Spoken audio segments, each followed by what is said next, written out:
Nous sommes aujourd'hui à Thiès avec la tournée nationale du CNSR. Mais nous avons démarré hier avec le département de Mbour.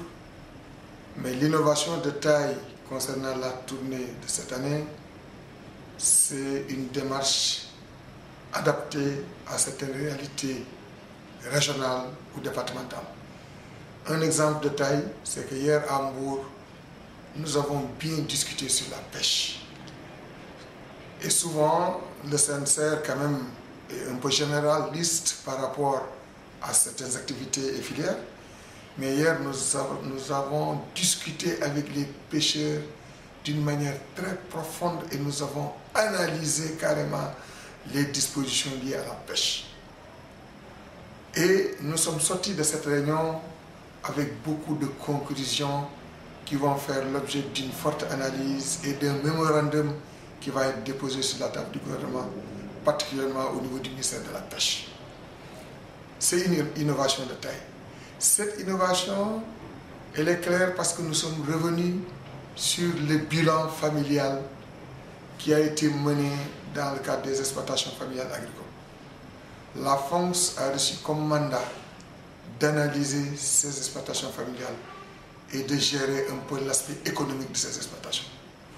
Lorsque le CNSR a donné son avis, le CNSR a demandé à la FONGS de continuer son diagnostic avec les pêcheurs et les éleveurs. Et hier à Mbour, nous avons un peu expliqué cette démarche et ce processus. Et parmi ceux qui ont été visités, il y a quelqu'un qui a eu à faire un témoignage. Qu'est-ce qu'il nous disait hier? J'achetais même du pain, du thé et du sucre sans pourtant rendre compte que c'est des dépenses importantes dans la famille. Mais grâce à ce diagnostic, j'ai compris que c'est des dépenses obligatoires, mais c'est des dépenses chiffrées et qui peuvent au moins contribuer à la balance financière familiale. Alors cette tournée, aujourd'hui, on l'a continuée ici à Thiès. Mais aujourd'hui, nous avons quand même pu toucher l'aspect paysan, l'aspect forestier et l'aspect éleveur. Alors, pour l'aspect forestier, il a été très clair qu'il y a un changement de ministre. Mais l'ancien ministre, avant de fixer ou bien de mettre sur pied un arrêté, avait toujours la possibilité, d'une manière précédente, de discuter avec les acteurs et avoir un consensus avant arrêté. Aujourd'hui, on nous a fait cas d'un arrêté qui est signé sans concertation.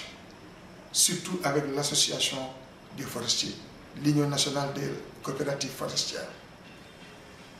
Si on touche le volet élevage, les gens ont posé le problème de vol de bétail.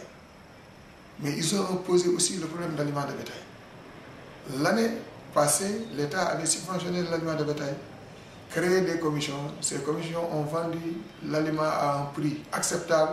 L'argent est versé dans les caisses nationales de crédit agricole. Et cet argent devait faire l'objet d'une rotation pour encore continuer l'opération. Nous sommes en période de soudure pour le bétail, parce que nous sommes au mois de mai-juin. D'ici juillet, certainement, il y aura les premières pluies, et peut-être le tapis herbacé va voir le jour, mais aujourd'hui, le bétail commence à avoir des problèmes. Alors, ces éleveurs ont des difficultés, c'est parce qu'il n'y a pas de subvention pour cette année, et l'argent là, qui est dans les caisses de crédit agricole, si on achète encore de l'aliment de bétail, ça va très cher, parce que c'est sans subvention, avec tout frais compris, arriver au niveau de l'éleveur va coûter très cher. C'est un problème. Alors ce même problème aussi nous a fait, les éleveurs ont aussi un problème lié exactement aux zones de pâturage, un problème lié aux pistes de bétail, et ils l'ont posé.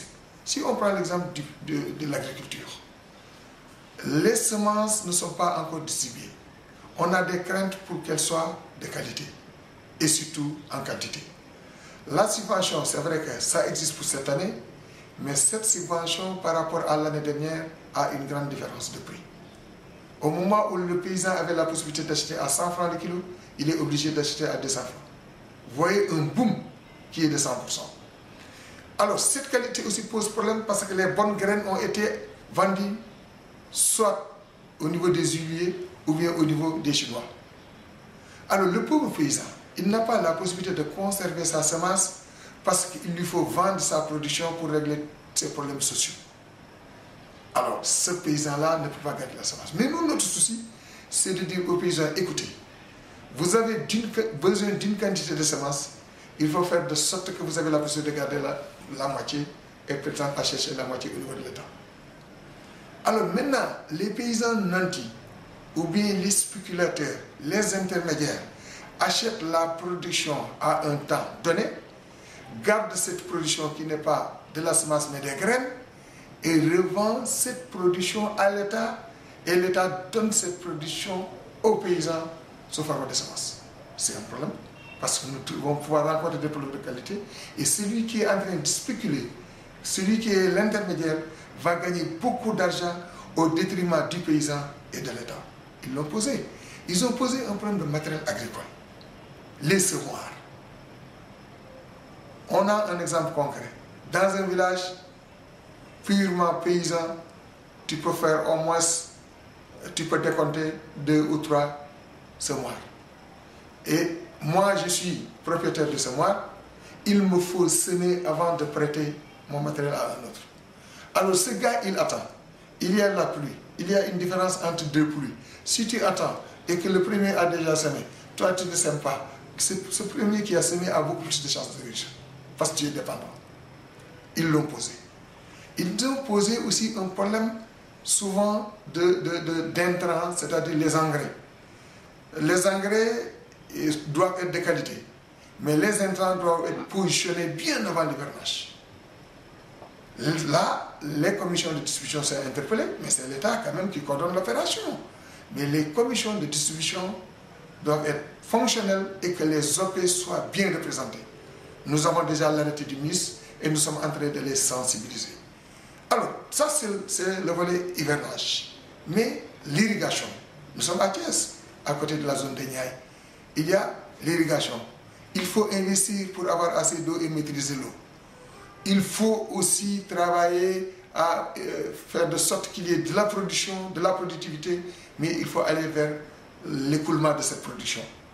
Le produit maraîcher est souvent ne peut pas être très conservé pendant plusieurs jours.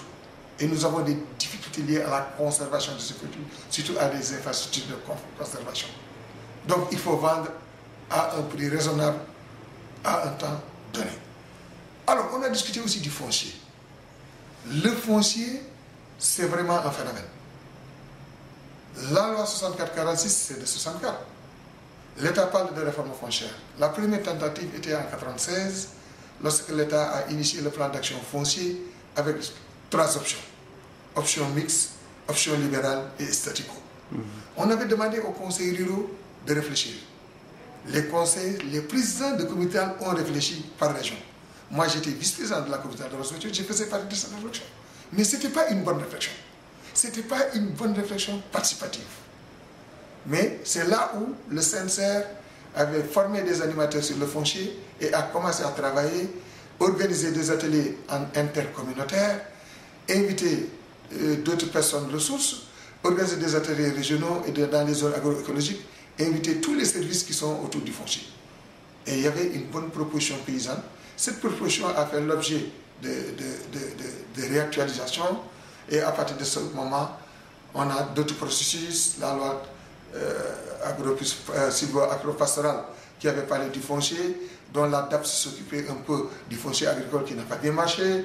Il y avait une commission dirigée par Serigne Diop, l'actuel médiateur, qui n'a pas bien marché. Maintenant, on nous parle de réforme. Il y a une étude qui est en train de se faire avec la Banque mondiale, IPAR et certaines personnes ressources. Alors maintenant, là, le CNCR a retapé son processus et a sorti un manuel.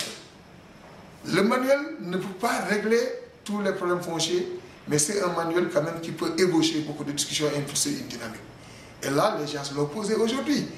Nous avons des tentatives de gestion de proximité. Alors, ça contribue à la gestion rationnelle du foncier. Le cas de Djikdjam est là, il y a plusieurs cas. Alors, mais aussi, ce même système nous aide à sécuriser le foncier à travers la délibération du Conseil fédéral qui est toujours le domaine national, c'est le droit d'usage.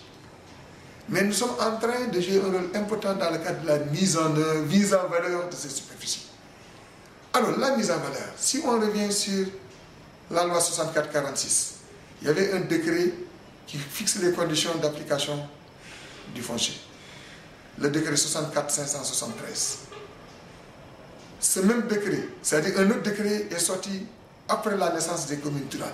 Les communes rurales sont nées en 72, c'est la loi 72-25.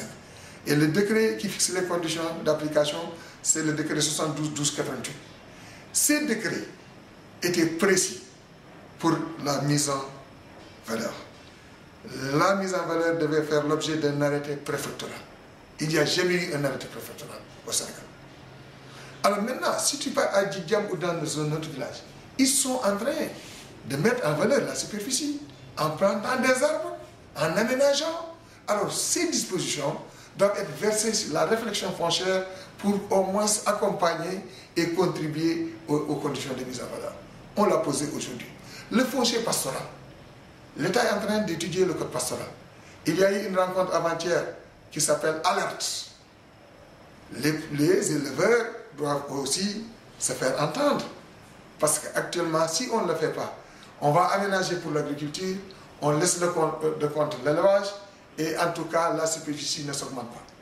Par contre, la démographie est là, le bétail est là, les troupeaux sont là.